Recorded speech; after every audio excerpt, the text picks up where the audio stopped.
سمجھتے ہوئے غوث اعظم رضی اللہ تعالیٰ عنہ پر گفتگو اختتام کرتا ہوں. غوث اعظم سے پوچھا گیا کہ حضرت آپ کو کب پتا چلا کہ اللہ نے آپ کو اپنا ولی بنایا ہے, اپنا قرب خاص عطا کیا ہے؟ تو غوث اعظم فرمانے لگے کہ بچپنے میں مجھے پتہ لگ گیا تھا کہ اللہ نے مجھے اپنی ولایت عطا فرمائی. کہا حضور کیسے پتہ لگا؟ کہا میں جب چلتا تھا مدرسے جاتا تھا بچپنے میں تو اللہ کے فرشتے میرے ساتھ ساتھ چلتے تھے. اللہ کے فرشتے میرے ساتھ ساتھ چلتے تھے تو پتہ چلا کہ اللہ کے ولیوں کو کس لیے خوف نہیں ہوتا کہ اللہ کے محافظ ان کے ساتھ ساتھ ہوتے ہیں, ان کے ساتھ ساتھ ہوتے ہیں, اللہ کی امان میں ہوتے ہیں. کہا میں جب مدرسے کے لیے چھوٹی سی عمر میں بچپنے میں جاتا تھا اللہ کے نورانی فرشتے میرے ساتھ ساتھ چلتے تھے. اور آج جو کہتا ہے ولی ہماری طرح, ہم ولی کی طرح, تو اس کو کندھے پہ بھی 2 فرشتے نظر آ رہے تھے؟ بولے گا نہیں نظر آ رہے. فرشتے ہیں نظر آ رہے تجھے؟ پھر کہتا ہے ولی کی طرح. اللہ کے ولی کو تو فرشتے بھی نظر آ جاتے ہیں, تو ولی کی طرح بنتا ہے. تو وہ سیادہ فرماتے ہیں جب میں مدرسے میں انٹر ہونے لگتا تو وہ فرشتے ندا دیتے کہ اللہ کا ولی آ گیا ہے, اس کے لیے جگہ کشادہ کر دو. تو اس وقت مجھے بچپن میں پتہ لگ گیا کہ اللہ تبارک و تعالیٰ نے مجھے اپنا ولی بنایا ہے. آپ کی والدہ فرماتی ہیں کہ یہ بچہ عبد القادر جب میرے پیٹ میں تھا مجھے چھینک آتی, چھینک کے جواب میں الحمدللہ کہتی تو میرا یہ بیٹا شکم سے جواب دیتا یرحمک اللہ, اے میری والدہ اللہ آپ پر رحم فرمائے. اور غوث پاک رحمت اللہ تعالی علیہ جب پیدا ہوئے رمضان کا مہینہ تھا, پہلی تاریخ تھی, آپ کی ولادت ہوئی, آپ کے ہونٹ حرکت کر رہے تھے, آپ کے ہونٹ ہل رہے تھے, کان لگا کر سنا گیا تو اللہ اللہ کا ذکر کر رہے تھے. اور جو ولیوں کے مخالف ہے جو بولتے ہیں نا, ذرا ان سے یہ سوال پوچھنا کہ تو کہتا ہے ولی ہماری طرح, ہم ولی کی طرح, تو پیدا ہوا تھا رو رو کے اسپتال سر پہ اٹھا لیا تھا, تیرا بچہ پیدا ہوا تھا رو رو کے اسپتال سر پر اٹھا دیا تھا, اور اللہ کا ولی پیدا ہوتا ہے اللہ اللہ کا ذکر کر رہا ہوتا ہے, اللہ اللہ کا ذکر کر رہا ہوتا ہے. اور غوث اعظم کی سیرت بہجت الاسرار اور دیگر کتب کے اندر لکھا ہوا ہے غوث اعظم پیدا ہوتے ساتھ ہی روزہ رکھنا شروع کر دیا. وہ کس طرح سحری میں والدہ کا دودھ نوش فرماتے, اس کے بعد جب پورا روزے کا ٹائم پیریڈ ہوتا افطار تک والدہ کا دودھ نہ پیتے, افطاری کا وقت ہوتا پھر والدہ کا دودھ پیتے. تو پہلا دن ہے, 1 دن کی عمر ہے 1 روزہ رکھ لیا, 2 دن کی عمر ہے 2 روزے رکھ لیے, 5 دن 5 روزے, 10 دن 10 روزے, یہاں تک کہ 30 دن ہوئے آپ کی عمر کے 30 روزے رکھ لیے. اور جو اللہ کے ولیوں سے مقابلہ کرتا ہے ٹکر لیتا ہے اس کو کہے تو 20 سال کا ہو گیا تو اس سے روزے نہیں رکھے جاتے, تو 30 سال کا ہو گیا تو اس سے روزہ نہیں رکھا جاتا, 40 سال 50 سال تیری عمر ہو گئی تو اس سے روزہ نہیں رکھا جاتا, اور مقابلہ کرتا ہے اللہ کے ولیوں کے ساتھ. ارے اللہ کا ولی پیدا ہوتا ہے, پیدا ہوتے ساتھ ہی روزہ رکھتا ہے. یہ غوث اعظم رضی اللہ تعالیٰ کی شان و عظمت ہے. آپ کی والدہ پہلی دفعہ آپ کو مدرسے لے کر گئی, پہلی دفعہ جب مدرسے بچہ جاتا ہے آپ کو پتہ کتنی عمر ہوتی ہے؟ 3 سال 4 سال, 3-4 سال کتنی عمر ہوتی ہے؟ چھوٹی سی. تو والدہ آپ کی لے کر گئے, کہا قاری صاحب میرا بیٹا عبد القادر ہے, اس کو پڑھائیے, دینی تعلیم دیجیے, قرآن پڑھائیے. قاری صاحب نے بٹھایا, کہا بیٹا عبد القادر پڑھو اعوذ باللہ من الشیطان الرجیم بسم اللہ الرحمن الرحیم. تو میرے غوث اعظم رحمت اللہ تعالی نے تعوذ پڑھی, تسمیہ پڑھی, سورہ فاتحہ سنانا شروع کر دی, سورہ بقرہ سنانا شروع کر دی, سورہ آل عمران سنانا شروع کر دی, سورہ نساء سنانا شروع کر دی. زبانی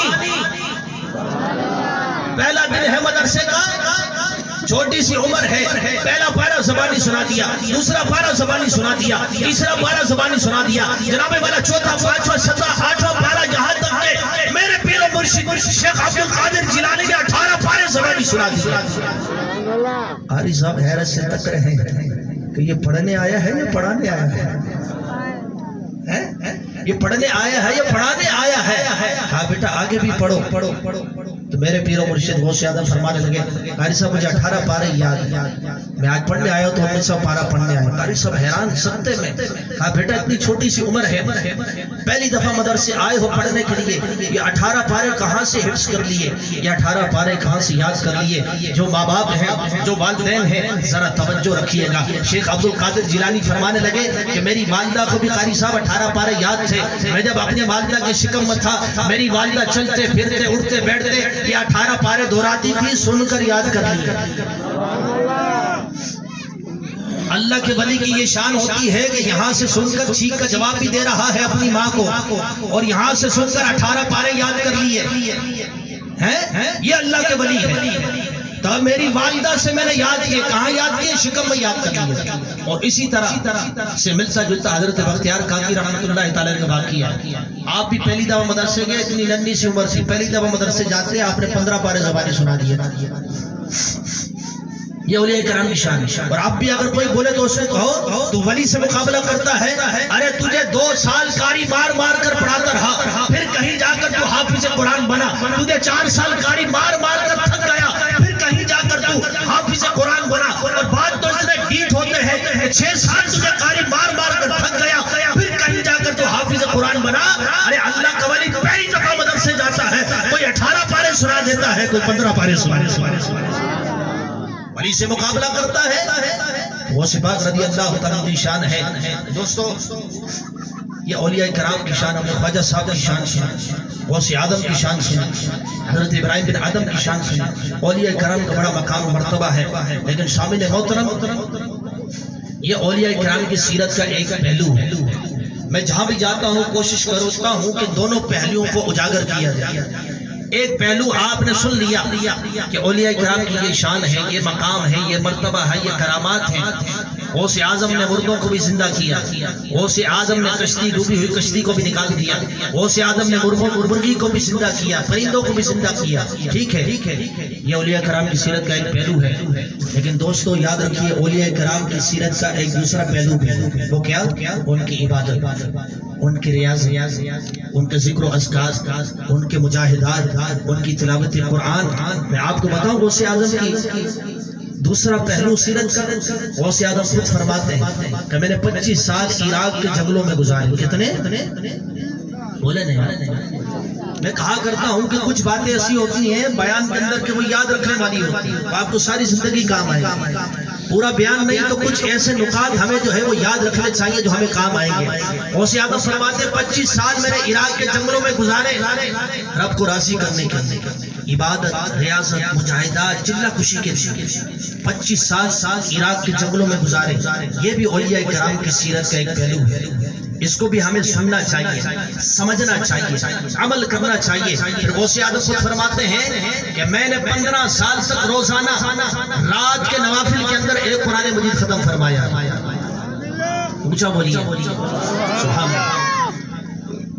روزانہ رات کے نوافل میں غوث اعظم ایک قرآن ختم کرتے تھے، یعنی ہفتے میں 7 قرآن ختم، صرف رات کے نوافل، مہینے میں 30 قرآن ختم، سال میں 365 قرآن ختم۔ اب آپ یہ گھر جا کر حساب لگائیے گا، صرف رات کے نوافل کے اندر ہمارے پیر و مرشد نے 15 سال کے عرصے میں کتنے قرآن ختم فرمائے۔ امام اعظم ابو حنیفہ جن کے ہم مقلد ہیں، نعمان بن ثابت رضی اللہ تعالیٰ عنہ، آپ کے بارے میں آتا ہے کہ جس مقام میں آپ کا انتقال ہوا 7000 قرآن مجید ختم فرمائے تھے آپ نے۔ کتنے؟ 7000 قرآن ختم فرمائے تھے، صرف مکان کی بات ہو رہی تھی۔ اور رمضان کا مہینہ آتا تو امام اعظم ایک قرآن دن میں ختم فرماتے، ایک قرآن رات میں ختم فرماتے، ایک قرآن نماز تراویح میں ختم فرماتے امام اعظم۔ یوں رمضان کے ایک مہینے میں 61 قرآن مجید امام اعظم ختم فرماتے۔ پھر اس کے بعد عید آتی، عید کی نماز پڑھ کے چلو بھائی عید منائے، خوشی منائے، میں نے روزے رکھ کے بڑا کارنامہ سر انجام دے دیا، تراویح پڑھ کر میں نے بڑا کمال کر دیا۔ اس کے بعد ہلہ گلہ اور وہ گناہ جو سارے رمضان میں نہیں ہوتے وہ عید کے پہلے دن میں ہو جاتے ہیں سارے۔ نہیں، امام اعظم نے یہ نہیں سوچا کہ میں نے 61 قرآن ختم کر لیا، تھوڑی عید مناؤ، تھوڑی خوشی بناؤ، نماز عید سے فارغ ہوئے پھر تلاوت قرآن میں مصروف ہو گئے، اور عید کے پہلے دن ایک قرآن مکمل اور ختم کر دیا۔ کہہ دیجئے سبحان اللہ۔ یہ بھی سن کر ہمیں سبحان اللہ کہنا چاہیے اولیاء کرام کی سیرت کو سن کر۔ تو امام اعظم ابو حنیفہ نعمان بن ثابت رضی اللہ تعالیٰ عنہ رمضان کے مہینہ اور عید کے پہلے دن ملا کر 62 قرآن مجید ختم فرماتے ہیں۔ میں جاتے جاتے ایک سوال آپ کے درمیان چھوڑ کر جا رہا، ہاتھ نہیں اٹھواتا، کسی سے پوچھتا نہیں، اپنے آپ سے سوال کریں۔ یہ سوال میں چھوڑ کر جا رہا کہ آخری بار میں نے قرآن کب کھولا تھا، آخری بار میں نے قرآن کی تلاوت کب کی تھی؟ ہو سکتا ہے بعض کا جواب آئے کہ رمضان کے اندر کھولا تھا، رمضان کے اندر پڑھا تھا۔ رمضان گزرے ہوئے کتنے مہینے ہوئے؟ ہو سکتا ہے بعض بدنصیب ایسے بھی ہوں کہ رمضان بھی ان کا جواب نہیں ہوگا، کیونکہ ان کو رمضان میں بھی توفیق نہیں ہوتی۔ ایک باپ اپنی بچی کو جیب خرچ دیتا تھا، وہ بچی پیسے لے کر ایک کمرے کی طرف دوڑ لگا دیتی تھی۔ باپ بڑا حیران۔ ایک دن باپ نے کہا کہ میں دیکھتا ہوں کہ میری بچی پیسے لے جا کر کہاں رکھتی ہے، کیا کرتی ہے؟ تو اس پہ معمول باپ نے پیسے دیے، چھوٹی سی ننھی سی بچی نے وہ پیسے لیے اور ایک کمرے کی طرف دوڑ لگا دی۔ باپ بھی پیچھے پیچھے پیچھے پیچھے تو دیکھا کہ بچی نے قرآن اٹھایا اور اس کے اندر پیسے رکھ دیے۔ والد بڑا حیران، کہا بیٹا یہ کیا کر رہی؟ کہا بجن پیسے جمع کر رہی۔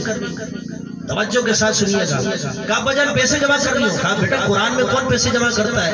کہا ابا جان میں اس لیے اس میں جمع کر رہی ہوں کہ اس کو کوئی کھولتا نہیں۔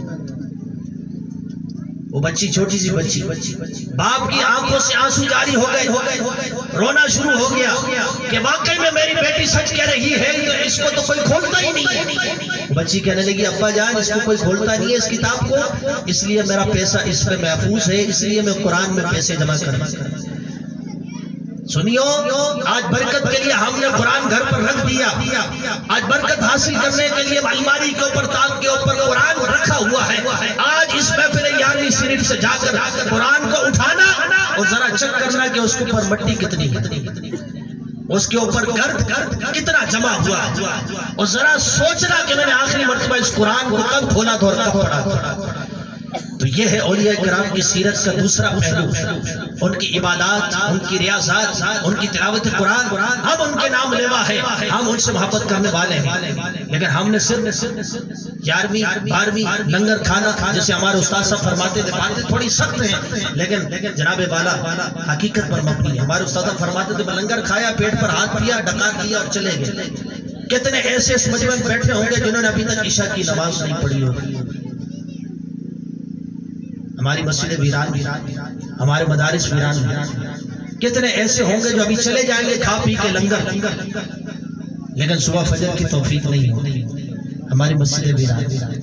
تو وہ سپاس رحمۃ اللہ تعالی علیہ 15 سال تک رات کے نوافل کے اندر پورا ایک قرآن مجید ختم فرماتے تھے، اور ہمارے امام اعظم 7000 قرآن جس مقام میں انتقال ہوا ختم فرمائے، اور رمضان کے مہینے میں اور پہلے عید کا دن ملا کر 62 قرآن مجید ختم فرماتے تھے۔ یہ ہمارے بزرگوں کی تلاوت قرآن تھی، یہ ہمارے بزرگوں کی قرآن سے محبت کا عالم تھا۔ اور یہ علامہ عمران صاحب، دیگر علماء اور ائمہ ہمارے اسٹیج پر بیٹھے ہیں، ان سے پوچھیے گا کہ امام اعظم ابو حنیفہ نعمان بن ثابت کی مصروفیات کتنی تھی، کتنے وہ مصروف سے۔ یہ امام اعظم وہ جن کے امام ابو یوسف شاگرد، جن کے امام محمد جن کا شاگرد ہے، عبداللہ بن مبارک جن کا جو ہے وہ شاگرد، ہزاروں شاگرد جو ہے وہ اس امت کو عطا فرمائے، ان کی عبادت و تلاوت کا یہ عالم۔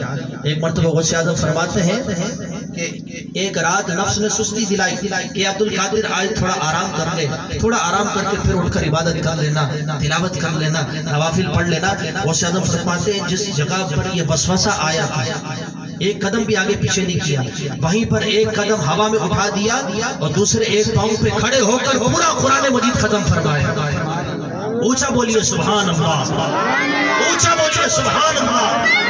اللہ کے ذکر سے اپنی زبانوں کو تر رکھا کر، اور حدیث کا مفہوم عرض کر رہا ہوں، جو ایک مرتبہ سبحان اللہ کہتا ہے جنت میں اس کے لیے درخت لگا دیا جاتا ہے۔ میں عموماً محافل کے اندر یہ فضیلت بیان نہیں کرتا، اس لیے کہ ہم لالچی بنتے جا رہے ہیں۔ ہمارے نعت بھائی، ہمارے لوگ کوئی لالچ دیتے ہیں نا تو پھر ہم بولتے ہیں، بغیر لالچ کے بھی کوئی کام کرنا چاہیے۔ یہ 4 جملے ہیں میرے آقا نے فرمایا سبحان اللہ، الحمدللہ، اللہ اکبر اور لا الہ الا اللہ، جو یہ جملے ادا کرتا ہے اس کے نام کا درخت جنت میں لگ جاتا ہے۔ اب دیکھتا ہوں کتنے درخت لگواتے ہیں آپ۔ ابھی اگر میں یہ کوئی اعلان کر دے، مثال کے طور پر سمجھانے کے لیے کہہ رہا ہوں کہ ہمارے حاجی عبد الغنی صاحب اعلان کر دے کہ جناب بیریا ٹاؤن میں آپ کو اتنے گز کا جو ہے وہ پلاٹ ملے گا، اور یہ شخصیت بھی ایسی ہے آپ کے سامنے کہ جھوٹ یہ بولتے نہیں، امانت دار بھی ہیں، اور اللہ نے صاحب سروت بھی بنایا ہے، یہ کر بھی سکتے ہیں، پتہ ہے آپ کو؟ پھر بتائیں، پھر تو ہم تسبیح لے کر بیٹھ جائیں گے، سبحان اللہ سبحان اللہ سبحان اللہ۔ کیوں؟ یہاں زبان پر سبحان اللہ ہے، دل و دماغ میں بیریا ٹاؤن کا پلاٹ ہے۔ تو دوستو یہ دنیا فانی ہے، یہ رہ جائے گی، اصل تو وہ بقا ہے۔ تو ایک جملہ سبحان اللہ کہنے پر جنت میں درک لگ رہا. تو جب آپ اپنی زندگی کے اندر سبحان اللہ الحمدللہ الحمدللہ اللہ اکبر لا الہ الا اللہ پڑھ کر اتنے درخت جنت میں لگا دو گے کہ پورا باغ تیار ہو جائے گا، تو پھر جاؤ گے کہاں؟ اللہ کی رحمت سے امید رکھنی چاہیے، مایوس نہیں ہونا چاہیے. تو اپنا باغ یہاں زندگی کے اندر وہاں تیار کر لو، انشاءاللہ اللہ کے کرم سے وہاں جاؤ گے، وہاں جاؤ گے. تو اللہ کے ذکر سے اپنی زبانوں کو جو ہے وہ تر رکھا. تو غوث پاک رحمۃ اللہ تعالی نے ایک قدم پہ کھڑے ہو کر پورا قرآن ختم فرمایا. غوث اعظم فرماتے ہیں کہ ایک سخت سردی کی رات تھی اور آپ باہر تھے عبادت ریاضت مجاہدات. فرماتے ہیں کہ ایک رات مجھے 70 مرتبہ نہانے کی غسل کرنے کی حاجت پیش ہو گئی، میں نے 70 مرتبہ ایک رات میں غسل کیا.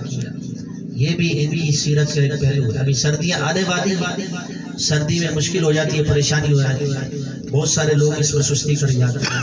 تو یہ بھی اولیاء کرام کی سیرت کا ایک پہلو ہے. اور ٹھنڈے نہر کے اندر جو ہے 70 مرتبہ ایک ہی رات میں غسل کیا، یہ غوث اعظم رضی اللہ تعالیٰ عنہ کی سیرت کا ایک پہلو یہ بھی ہے.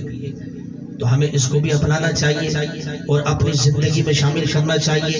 11ویں شریف کی جو محفل یہاں بیلا میں اس کوٹ میں قائم کی گئی، یا جہاں کہیں عاشقان غوث اعظم یا عاشقان مصطفیٰ